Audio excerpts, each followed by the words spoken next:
C'est quoi votre truc ? C'est quoi votre truc ce matin avec mon invité connu pour son humour acéré, que ce soit sur scène, à la radio ou dans la presse. Vigous, le nouvelliste notamment. Philippe Battaglia s'attaque cette fois à un sujet audacieux avec son roman La dernière tentation de Judas. Entre suspense, histoire et surnaturel, il revisite la trahison de Judas qui est condamné à l'immortalité, qui tente de racheter sa faute en retrouvant les 30 pièces d'argent de son marché fait avec Jésus. Un thriller punk et spirituel qui interroge la vérité historique et la croyance tout en offrant une lecture captivante et dérangeante, il faut bien le dire. Un roman qui bouscule les certitudes, à découvrir avec son auteur ce matin. Je suis très content d'accueillir Philippe Battaglia, La dernière tentation de Judas. Le bouquin, il est là. Comment ça va, Philippe ? Ça va très bien, merci. Entre Philippe, on va s'entendre. Merci d'être là, en tous les cas. Comment est venue cette idée d'écrire ce bouquin, La dernière tentation de Judas ? Pourquoi ? Au début, un petit peu comme une blague, cette relation entre Judas et Jésus, et puis en plongeant dans la littérature existante, évidemment la Bible et puis les apocryphes et autres, pour étayer un petit peu le propos, je me suis rendu compte que ça pouvait être beaucoup plus qu'une blague.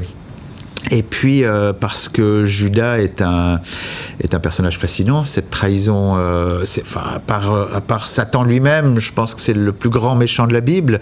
Et comment un type comme ça, qui a quand même vécu quelques années avec Jésus, qui a suivi son enseignement, se met à le trahir pour 30 pièces d'argent.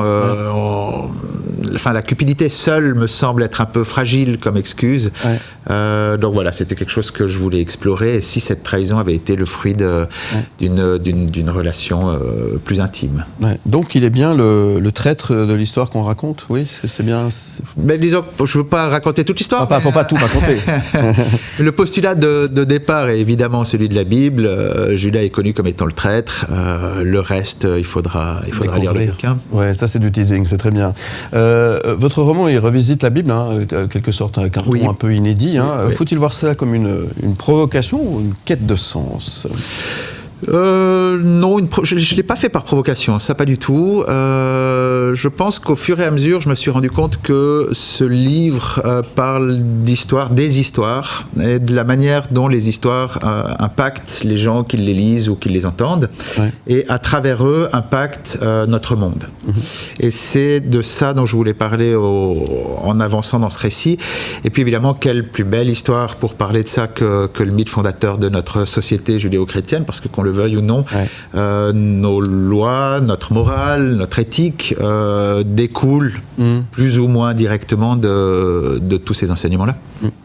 Vous mêlez thriller, surnaturel, spiritualité, c'est une combinaison audacieuse quand même. Comment vous avez trouvé cet équilibre ? Ouais, c'est vrai que c'est... finalement, les apôtres, ce sont simplement des êtres humains qui ont été un petit peu au bon endroit au bon moment, et puis ils ont reçu, sur toute l'humanité, il y en a 12 qui ont été choisis, 13 si on inclut Matthias, et puis ils ont reçu ces pouvoirs, ils peuvent guérir, ils peuvent faire des miracles, ils peuvent ressusciter des morts, etc. Donc ça devient un petit peu des super-héros au milieu d'une humanité qui a besoin d'aide, et puis l'équilibre se fait assez naturellement, mais il y a eu un gros travail d'édition aussi. Je remercie beaucoup La Talente qui a énormément travaillé sur le texte avec moi. On a travaillé à peu près 2 ans. À partir du moment où le manuscrit était terminé. Donc il y a eu un très gros travail là-dessus. Et c'est ça qui a fait, je pense, un équilibre qui fonctionne effectivement. Oui. Judas, il cherche la rédemption dans votre livre. Cette vision, c'est une relecture historique ou une pure fiction ? Il y a beaucoup de littérature qui existe sur Judas hors la Bible. Il y a des évangiles apocryphes, il y a eu des analyses, il y a eu énormément de choses, des choses d'un courant parfois plus gnostique, ce qui dit déjà quelque chose sur le personnage, peut-être plus humain, plus humaniste que les autres. Et puis disons qu'il cherche à mourir. Pour résumer un petit peu le début du livre, Judas cherche à mourir, peut-être pas forcément par rédemption, mais pour retrouver Jésus dont il a été séparé. Évidemment, comme il est immortel, ça coince. Et donc, au moment où il découvre cette ancienne prophétie dont vous avez parlé, alors c'est un peu une quête pour sauver un petit peu ses miches, si on peut dire ça comme ça. Votre humour est souvent mordant, hein, on le dit souvent.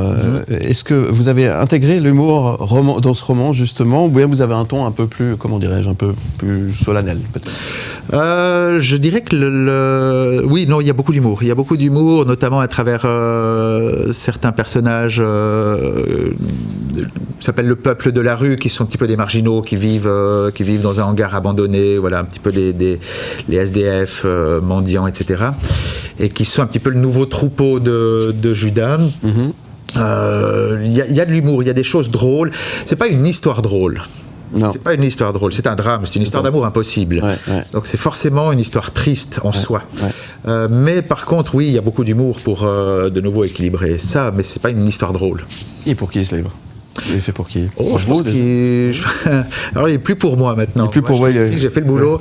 Là, il est pour vous, il est pour tout le monde. Mais évidemment, peut-être pas pour les enfants, parce qu'il y a quand même quelques petites fulgurances assez violentes, à l'image de la Bible, hein, qui est un livre lui-même extrêmement violent. Mais sinon, non, je pense qu'il est absolument pour tout le monde. Tout le monde peut le lire. Ouais. Après Judas, quel autre personnage biblique mériterait une relecture audacieuse façon Philippe Battaglia? J'ai beaucoup d'affection pour Lazare, qui est présent dans ce, il fait bien les choses, des fois. ce livre. Lazare, j'aime beaucoup, parce que c'est quelqu'un qui est mort, qui est revenu, qui sait ce qu'il y a derrière, et qui a néanmoins pas tellement envie d'y retourner. Et c'est en ça que j'aime bien ce personnage. Si je devais repartir dans ce registre-là, je pense que je ferais quelque chose sur lui. Ouais. La dernière tentation de Judas, Philippe Battaglia, aux éditions La Talente, évidemment à se procurer. Et si vous avez envie de plonger ou replonger dans des choses qu'on nous a appris au catéchisme, etc. C'est intéressant, je précise juste, il n'est pas besoin d'avoir fait le catéchisme pour comprendre le livre. C'est important. Vous n'avez pas besoin de connaître la Bible sur le bout des doigts pour comprendre ce qui se passe dans ce livre. Ouais, très bien. En tout cas, merci Philippe Battaglia d'être venu ce matin nous en parler. C'est l'heure de la rafale des questions. Vous êtes prêts? Allez. On y va, il faut répondre le plus tac au tac possible. C'est parti. La rafale de questions. Philippe, Judas qui cherche la rédemption, c'est un peu comme un humoriste qui veut devenir sérieux, non? Ce serait triste. Quand on s'attaque à un personnage aussi controversé, on s'attend à des débats ou à un miracle? J'espère que les débats sont plus intéressants que les miracles, je pense. Si Judas était vivant aujourd'hui, il trahirait pour de la crypto-monnaie ou pour un contrat publicitaire? J'imagine qu'il y a beaucoup de Judas qui sont vivants aujourd'hui. On les voit un petit peu en politique. Revisiter l'évangile, c'est un terrain miné. Vous avez prévu une ligne directe avec le Vatican au cas de scandale? Alors là, je vais être embêté, je suis excommunié. Est-ce que Dieu a le sens de l'humour ou vous prenez un risque avec ce livre? Il suffit de voir autour de nous pour constater qu'il a beaucoup, beaucoup d'humour. Après Judas, je vous ai déjà posé cette question. Quel autre personnage biblique mérite une relecture caustique? Moïse en influenceur, ça pourrait être le cas? Moïse en influenceur, pourquoi pas? Ouais, c'était un sacré leader, mais alors il faut qu'il se procure un bon GPS. Si Jésus revenait, pensez-vous qu'il vous féliciterait ou vous proposerait une petite discussion au privé? J'espère qu'on pourrait boire un coup. Qu'est-ce qu'on peut vous souhaiter, Philippe Battaglia? Que tout marche, je sais pas, que tout continue comme ça. On vous le souhaite en tous les cas. Merci et bravo pour ce bouquin. La dernière tentation de Judas, Philippe Battaglia, aux éditions La Talente. À très bientôt. Merci de m'avoir reçu. Et on vous retrouve en podcast et en image sur le site mlemedia.ch. Où tu veux.